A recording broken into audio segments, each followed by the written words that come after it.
Ladies and gentlemen, please welcome the star of our show, Teri. Hey everybody, welcome to The Music and Me, the podcast where we journey through the most captivating tunes and vibrant stories in the world of music. I'm your host, Teri, and today we're taking a walk on the wild side because we're diving into the thrilling world of villains from Broadway and their unforgettable songs for my Broadway-themed episode of the month. I'm very excited about this because I love villains. Why do villains have the best songs? Maybe it's because they bring an extra dose of drama, mischief, and flair to the stage. You know, I've always dreamed of playing a villain on stage myself. It just seems like the most fun you can have in a musical. So get ready for spine-tingling solos, darkly funny duets, and melodies that will have you singing along even when you know you shouldn't. These songs are the reason we love to root for the bad guys, just a little bit. So let's embrace our darker sides and celebrate the deliciously wicked world of villains in musicals. And remember, if you're loving this episode, share it with your friends and fellow music fanatics.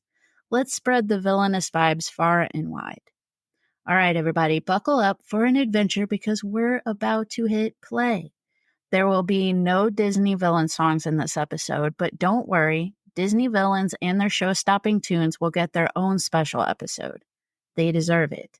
But for now, we're focusing on the dark and deliciously wicked side of the stage. You know, I've always been drawn to the allure of the bad guys in movies, television shows, and musicals. There's just something utterly captivating about seeing what makes them tick. As you know, my all-time favorite character is the Wicked Witch of the West from The Wizard of Oz. So you can imagine how much I enjoy exploring the world of iconic villains. From the cunning and conniving to the mysterious and malevolent, these baddies have a way of stealing the show and leaving a lasting impression. So, without further ado, let's dive into the world of Broadway's most iconic villains and their unforgettable songs. Villain songs in a Broadway musical are a thrilling mix of melody and mischief, designed to showcase the devious and delicious side of our favorite antagonists. These tunes often have a theatrical flair, a touch of dark humor, and a healthy dose of bravado, making them instant showstoppers that audiences love to hate.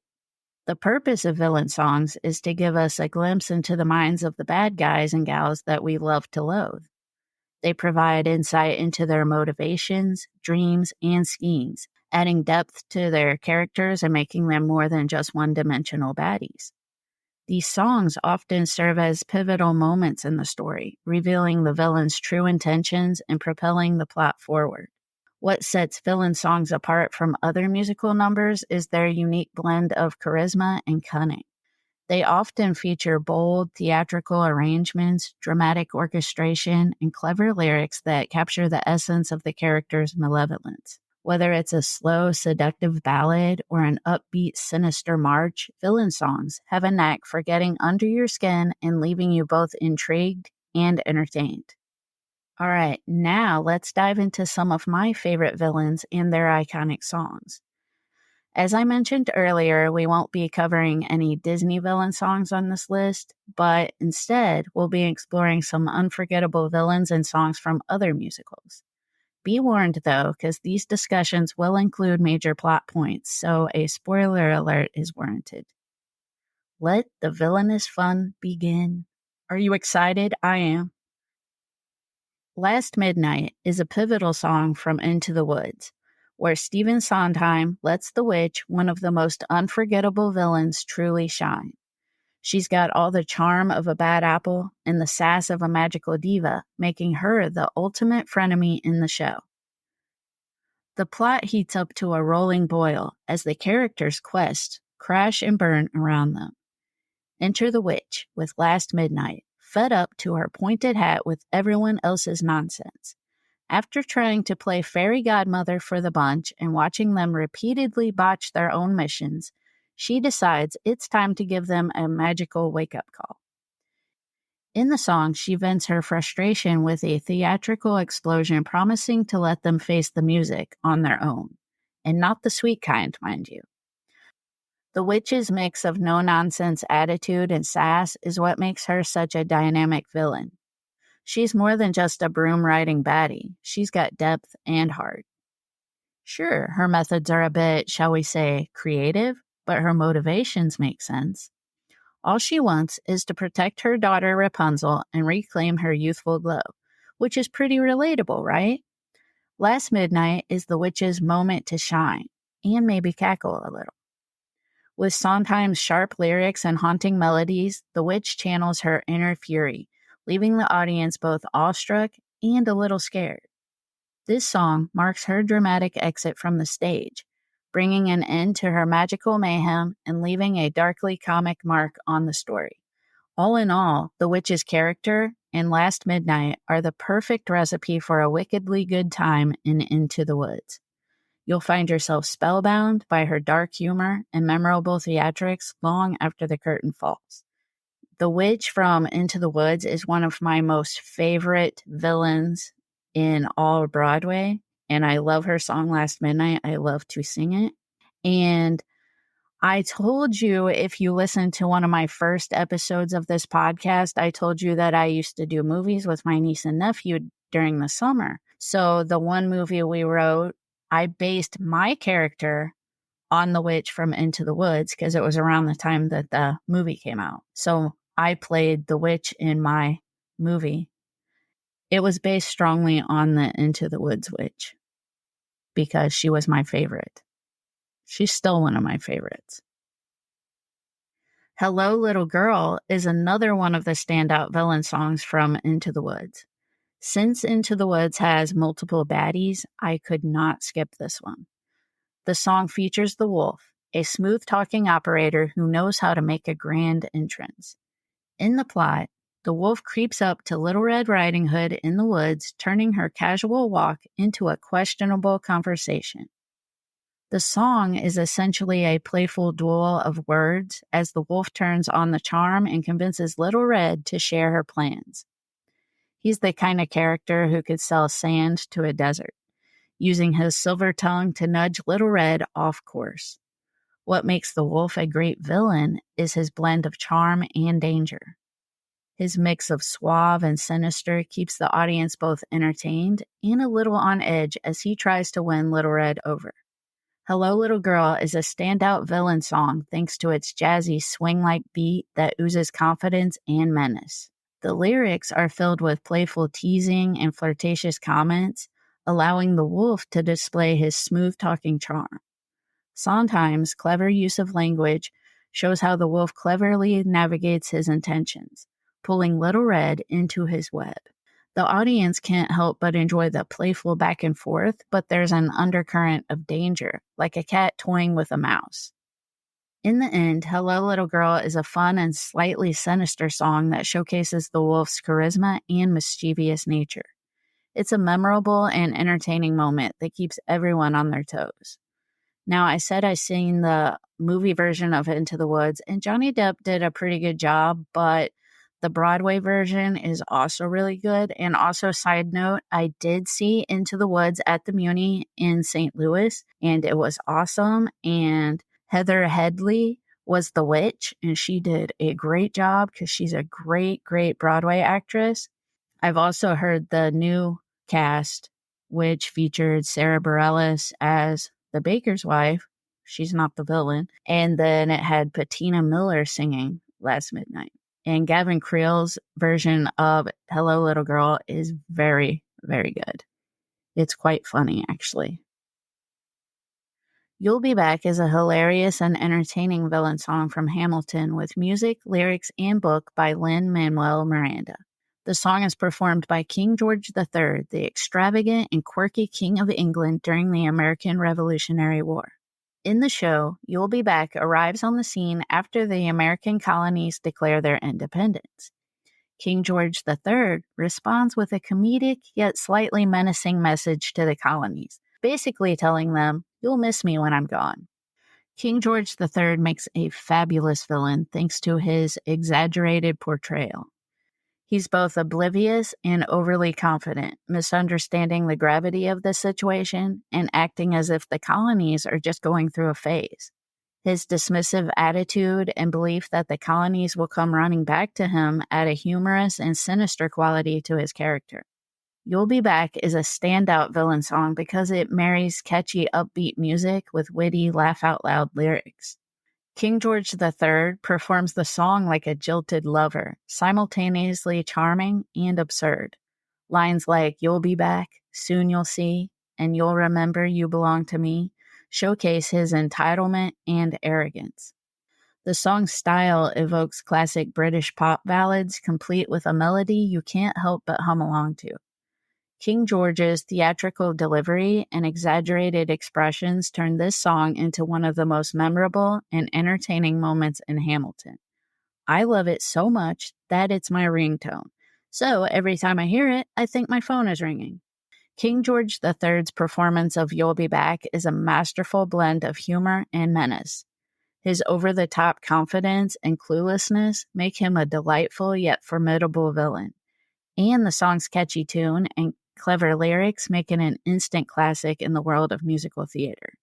I love this song, and thank goodness for Disney Plus, because I did get to see Hamilton on Disney Plus, which I watch quite often. And that part where Jonathan Groff sings You'll Be Back is the funniest part of the whole show. I love it so much. I mean, he gets really into it. You can see his spit, and he's like spitting. It's hilarious. If you have Disney Plus, please watch Hamilton because it is well worth it, at least for that song, but all the other songs. Hamilton is a great, great show, and I will be doing a Hamilton episode closer to my birthday because guess what? Hamilton's coming to the Fox around my birthday, and I'm off, so we're going to try to get tickets and go see it. I'm very, very excited because I was going to go see Hamilton, but then COVID hit and it got canceled, so here's my second chance to Hamilton. All right, Stars is a quintessential villain song from Les Miserables, and it's a real showstopper.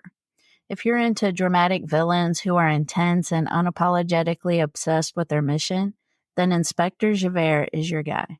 He's a stickler for law and order with a one-trick mind that leads him straight to Jean Valjean, the misunderstood hero trying to make good. Stars is Javert's big moment to shine under the night sky as he ponders his rigid worldview. He's all about following the rulebook, and the stars become his celestial guide, reminding him of his cosmic mission to hunt down lawbreakers. The song's sweeping melody perfectly captures Javert's relentless determination and paints a portrait of a man torn between his duty and his doubts. Javert's journey is as compelling as it is chilling. His unwavering devotion to justice is portrayed with the kind of passion you'd expect from a character who's ready to take on the universe. And let's talk about the music. The rich orchestration adds an extra layer of drama as Javert wrestles with his unwavering belief in right and wrong. I've seen this song performed in the concert version and the movie adaptation of Les Miserables, and although Russell Crowe's rendition of Javert may not be my favorite, the song still shines as a standout moment in both versions. Stars leaves a lasting impression on the audience, not only because of its haunting tune that you'll be whistling long after the curtain falls, but also because it reveals so much about Javert's complex character. His performance is filled with raw emotion and a sense of gravity that pulls you into his world. Stars is one of my favorite songs from a Broadway musical, and it's one of my favorite villain songs. I just find it so beautiful, and I love to sing along to it. And I don't know why I always love to sing along to the male songs in the Broadway shows, but I do.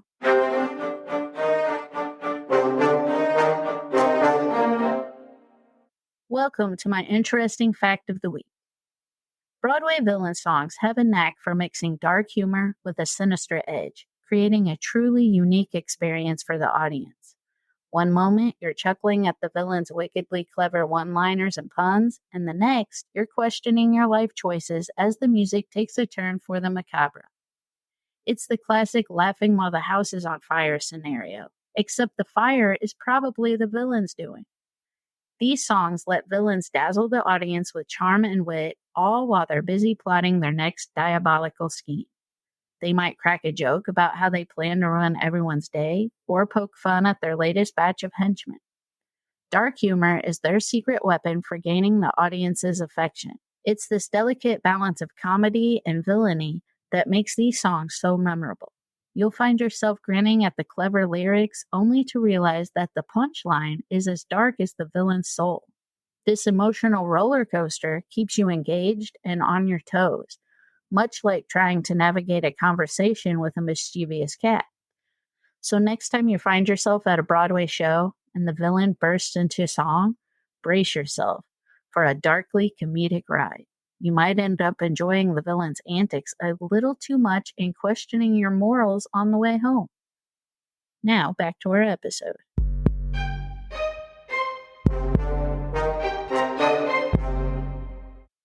Welcome back, everybody. I know we just talked about Les Mis, but since there are multiple villains in this musical, I had to include one of my other favorite villain songs from the show. Master of the House is a whirlwind of fun and mischief featuring the cunning and comical Thenardiers. This husband and wife duo are the ultimate opportunist, transforming their inn into a playground of pranks and schemes. They inject the show with a dose of dark humor, making them standout villains you can't help but love to hate. My favorite rendition of Master of the House is from the concert version of Les Miserables. It's just a joy to sing along to, and it never fails to bring a smile to my face. Mr. Thenardier, the self-proclaimed master of the house, is a master of deception, while Mrs. Thenardier is his equally crafty partner in crime. Together, they're like a chaotic Bonnie and Clyde, swindling, cheating, and charming their way through life. Bonnie and Clyde are my favorite bank robbers. And I always wanted to be just like them. I'm not saying I want to rob a bank, but they just seemed so cool until they got shot up at the end, you know? Also, there's a musical about them, but I'll do an episode about the musical Bonnie and Clyde in a future episode. Okay, sorry I got off track. Bonnie and Clyde makes me excited. You know how I like villains. Master of the House is the Thenardiers' moment to shine, or scam, depending on how you look at it. The song's cheeky banter, snappy lyrics, and lively melody make it an absolute hoot to sing along to. It's like a roller coaster ride through their wild and unpredictable world. The Thenardiers' antics provide a delightful contrast to the more serious themes in the musical. Their wickedly funny tricks and witty repertoire keep the audiences laughing while highlighting their questionable morals. It's a much-needed break from the heavier parts of the story, offering a playful look at the underbelly of 19th century France. The energy and charm of Master of the House perfectly capture the Thenardiers' manipulative and oh-so-funny nature. You'll find yourself chuckling at their antics and tapping your feet to the catchy beat. This song is hilarious. I love this song. Little Girls is a deliciously wicked and thoroughly entertaining villain song from the musical Annie, one of my childhood favorites and still one of my favorites. The song is performed by Miss Hanigan, the hilariously grumpy and perpetually frazzled head of the orphanage where the spunky Annie resides. Miss Hanigan is the ultimate bad gal you love to hate, running the orphanage with a no-nonsense demeanor and a taste for the dramatic. Little Girls is a masterclass in dark humor and sassy showmanship. As she vents about the never-ending antics of the orphans in her care, Miss Hanigan brings the house down with her side-splitting complaints and witty zingers. From the constant noise to the endless shenanigans, she makes it clear she'd rather be sipping on a cocktail by the pool, or out of her bathtub if you've seen the movie. Miss Hanigan's villainous charm comes from her unapologetically selfish and exaggerated theatrical personality. She's got an acid tongue and a flair for the dramatic, delivering her grievances with relish. Her over-the-top antics and expressive delivery make her a scene stealer every time. Little Girls hits all the right notes for a top-notch villain song. The catchy melody and clever lyrics perfectly capture Miss Hanigan's snarky and cynical view of her lot in life. The playful arrangement, paired with her gleeful delivery, creates a comical contrast to the otherwise grim reality of the orphanage. Little Girls is a delightful villain song that showcases Miss Hanigan's larger-than-life persona and biting wit. Her performance is bursting with sass, making her a standout character in Annie. You'll find yourself chuckling at her escapades and tapping your feet to the infectious beat. Miss Hanigan's antics are the highlight of the show, keeping the audience laughing and engaged from start to finish. The next two songs I'm going to talk about, I almost forgot, but thank goodness the other day I was on a walk listening to my villain playlist and these two songs came on and I remembered to include them. So thank you to my villain playlist. And also it's great for motivation. Great to get you motivated to walk or exercise or do anything. The Neva Flows is an eerie and mesmerizing villain song from the musical Anastasia, a real departure from the original animated film. Instead of the mystical and dark Rasputin, the stage version introduces us to a fresh face in villainy. Gleb Vaganov, a driven and conflicted officer of the secret police. This chilling song unfolds during a pivotal moment in the show as Gleb wrestles with his mission to capture Anastasia and bring her to justice. As he stares at the icy waters of the Neva River, he grapples with the burden of his duty and the haunting specter of Russia's past. It's a deeply introspective moment that lays bare his inner struggle and the toll of his allegiance. Gleb is a captivating villain because of his depth and moral ambiguity. He's not your typical cackling baddie. He's a man with his own convictions and doubts, which makes him all the more intriguing. His loyalty to the new regime in Russia is absolute, but his evolving feelings for Anastasia and his lingering sense of humanity add layers of complexity. The Neva Flows is a standout villain song that takes you on an emotional roller coaster. The song's sweeping orchestration and haunting melody mirror the icy, foreboding setting of the Neva River. As Gleb sings of his duty and the weight of his mission, the audience is drawn into his conflict and fears. The lyrics resonate with Gleb's battle between following orders and following his heart. Lines like "The Neva flows and no one knows where it may lead" emphasize the uncertainty of his journey and the ominous nature of his mission. The Neva Flows is a spine-tingling and intense villain song that highlights Gleb's internal struggles and fierce determination. His performance is chilling, yet poignant, leaving the audience captivated by his journey. The song's haunting melody and emotional depth create a powerful and memorable experience that keeps the audience hooked. I was lucky enough to see Anastasia at the Fox Theater, and this song is beautiful, and that's why I wanted to include it in this episode, because I actually got to see it performed. Great villain song. Not like scary and intense like some of them, but I find it beautiful but still villainy.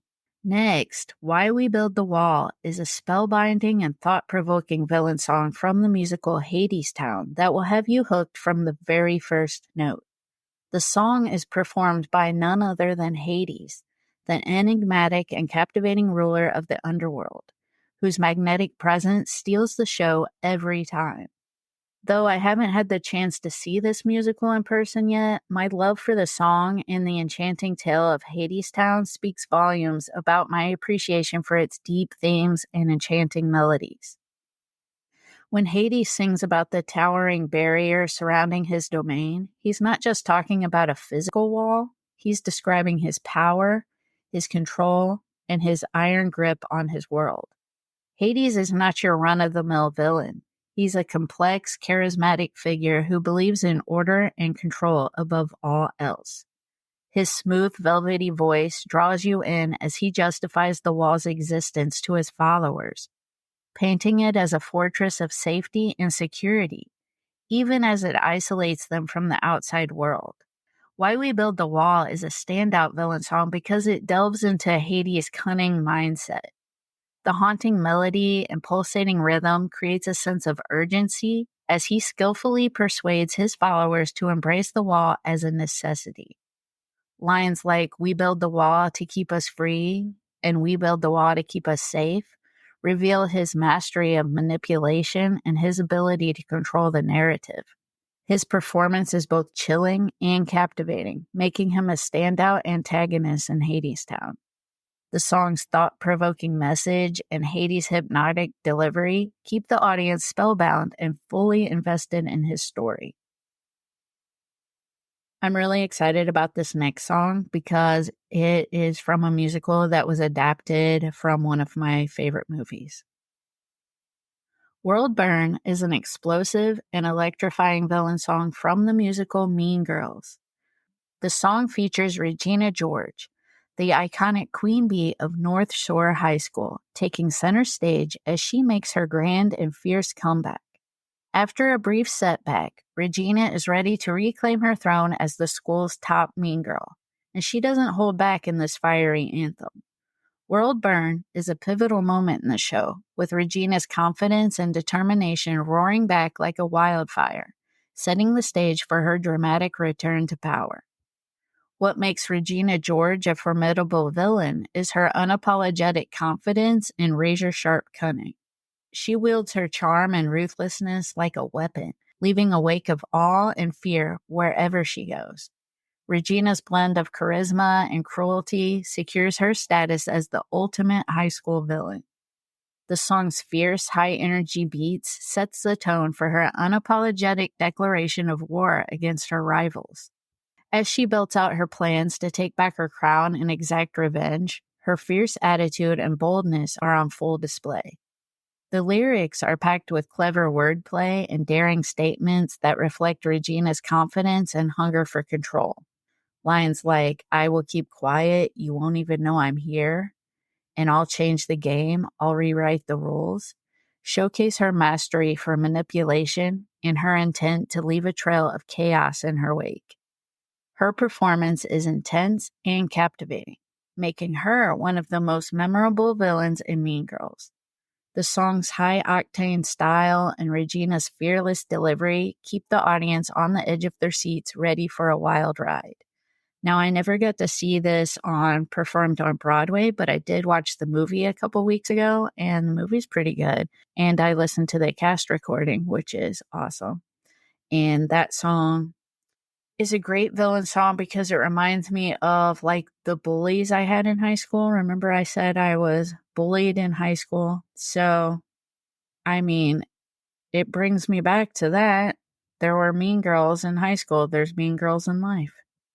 So it reminds you of all the mean girls out there who want revenge.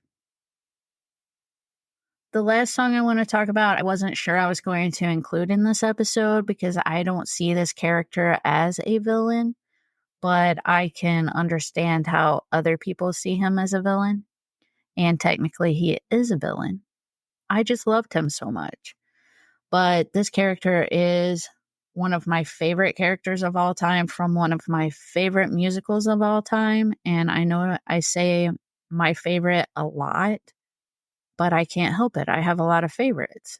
And my favorites do vary by day, week, month, year, minute, second. You never know what my favorite's going to be because I say my favorite a lot. So I categorize everything. Anyway, let's talk about this final song and one of my favorite characters of all time. The Phantom from The Phantom of the Opera is a mesmerizing character who teeters between a villain and a tragic figure. Lurking in the shadowy catacombs beneath the Paris Opera House, he weaves manipulation and mayhem in the grand theater above. His sinister acts may seem dark, but they're fueled by his yearning for love and acceptance, which gives him a complex, layered charm. Now let's step into one of the most iconic moments in the musical, the Phantom of the Opera duet. This hauntingly beautiful number immerses you in the eerie allure of the Phantom. As Christine and the Phantom glide through the dark passageways, the music swells, creating an atmosphere of suspense and enchantment. The Phantom's voice carries a magnetic intensity, pulling Christine and you deeper into his world of mystery and intrigue. What makes this duet a classic villain song? The dark, dramatic, and slightly sinister melody sets the stage for the Phantom's enigmatic character. His hypnotic hold over Christine is both captivating and spine-chilling, giving off serious beware of this guy vibes. While the Phantom may dabble in dubious deeds like his love of threats and, yes, murders, he's far from your run-of-the-mill villain. Instead, he's a deeply wounded soul, seeking refuge in his art and his love for Christine. In this duality, that makes him such a captivating character. Even though the Phantom might be a bit of a wild card, he secured a bonus spot on my favorites list because he injects a thrilling dose of dark charm into the Broadway scene. There's something undeniably magnetic about his enigmatic presence that keeps me coming back for more. So while he might walk on the tightrope of villainy, the Phantom will always have a special place in my heart as one of the most unforgettable characters to ever grace Broadway. I love Phantom of the Opera so much, and funny story is that was the very first musical that my niece really got into, and she was like little, maybe 5 or 6, I'm not sure, but we would watch it all the time. Like every time she came over, she wanted to watch the Phantom of the Opera. Now, I love that musical so much, but I got a little tired of watching it all the time, so I bought her own copy. But every time she came over to my house, she still wanted to watch it. So, that's why I love Phantom of the Opera so much. That and the music, and also it's Andrew Lloyd Webber, and we've talked about him before. And that wraps up our wild and wicked journey through the world of Broadway's most memorable villains and their iconic songs. From The Witch's spellbinding Last Midnight and Into the Woods to Regina George's Fierce World Burn and Mean Girls, these tunes have brought drama, mischief, and flair to the stage, making us root for the bad guys just a little bit more. But fear not, dear listeners, because there are many more villain songs left to uncover, and our journey is far from over. So stay tuned for future episodes where we'll dive even deeper into the dark and delicious world of villain songs. And look forward to a Disney villain song episode because, in my opinion, Disney has the best villain songs, but it needs its own episode. So that'll be in the future sometime.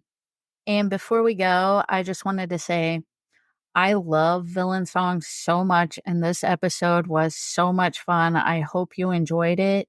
I always wanted to play a villain, just like I said. I think it was always because I was the good girl, and playing a villain in a movie or musical or anything was my way of, it would let me be bad without being bad in real life, I could pretend to be bad, but not in trouble.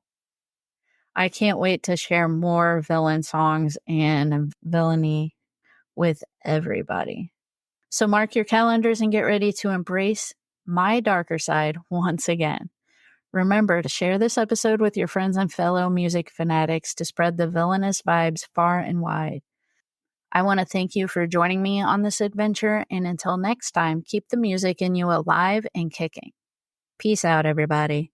This has been the Music in Me podcast. Subscribe now so you don't miss a beat.